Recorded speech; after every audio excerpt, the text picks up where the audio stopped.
શું હું તમારા ઘરે સાફ સફાઈ કરી આપું? ના, અમારે નથી જરૂર. પ્લીઝ આંટી, કરાવી લો ને. હું બરાબર તમને સાફ સફાઈ કરી આપીશ.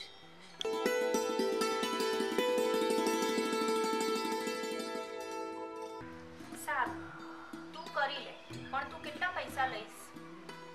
મારે પૈસા નથી જોઈતા આંટી, મને ફક્ત જમવાનું આપી દેજો.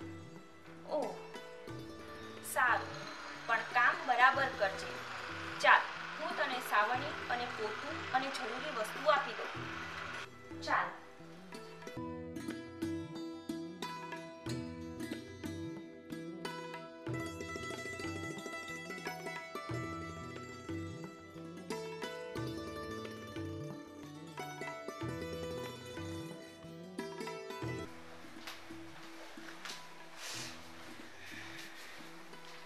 આરે સાવરણી, આરે ડોલ, આ ગયું પોતું.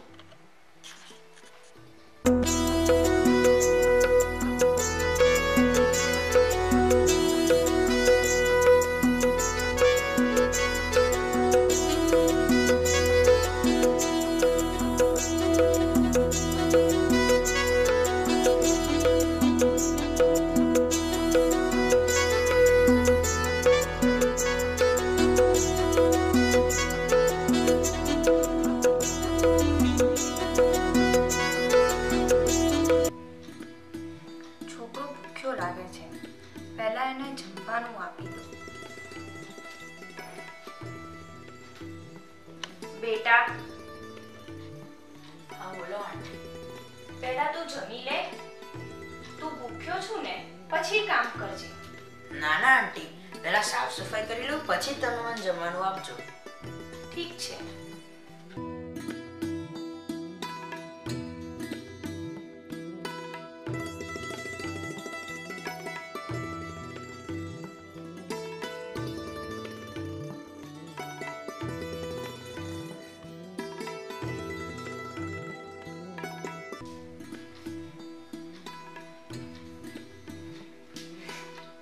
આંટીજી, જોઈ લો સાફ સફાઈ બરાબર કરી છે ને?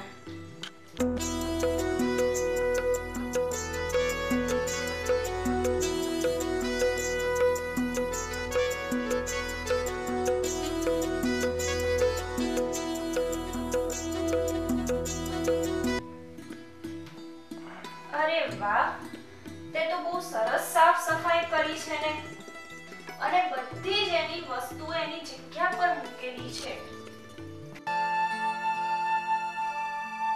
બેટા, તું હાથ પગ ધોઈ લે, હું તારા માટે જમવાનું લેતી આવું. સારું.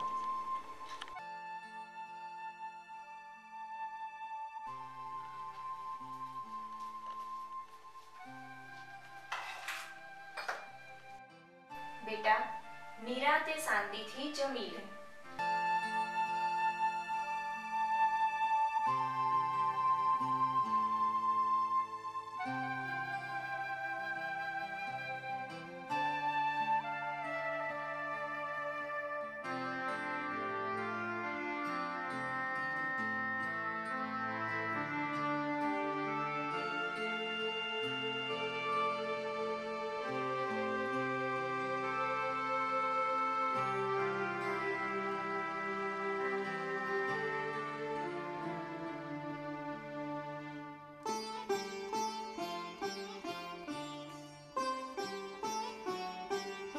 અરે, તે ખાધા પીધા વગર જ આટલું બધું તે કામ કરી દીધું છે, તો અહીંયા બેસીને જમી તો લે. તારે બીજું જોઈતું હશે તો હું તને બીજું આપીશ. ના ના આંટી, મારી મમ્મી ઘરે બીમાર છે. સરકારી દવાખાનામાંથી દવાઓ તો મફતમાં મળી ગઈ, પણ ડોક્ટરે ભૂખ્યા પેટે દવા લેવાની ના પાડી છે. તો આ જમવાનું મારી મમ્મી માટે છે. અહીંયા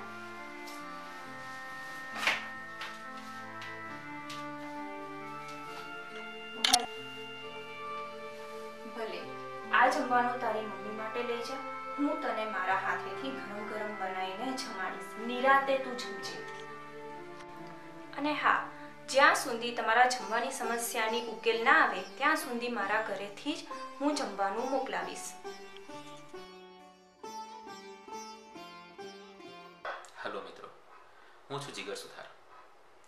આપણા સમાજના અમુક વર્ગોને એક ટંકનું જમવાનું પણ મળતું નથી હોતું, અને ત્યારે આપણે સમાજના જવાબદાર નાગરિકો અનાજનો બગાડ કરતા હોઈએ છીએ. આપણે કેટલા લોકોનું પેટ ભરીએ છીએ, અને ચલો પેટ ના પણ ભરીએ તો પણ શું અનાજનો આ બગાડ થતો અટકાવીએ છીએ? હું તમને એક જ પ્રશ્ન પૂછીશ.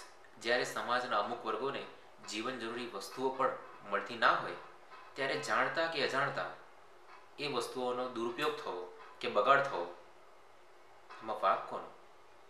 તમને અમારા વિડીયો પસંદ આવ્યો હોય તો એને લાઈક કરો અને શેર કરો, અને આવા જ વૈવિધ્યસભર વિડીયો જોવા માટે અમારી ચેનલને સબસ્ક્રાઈબ કરો.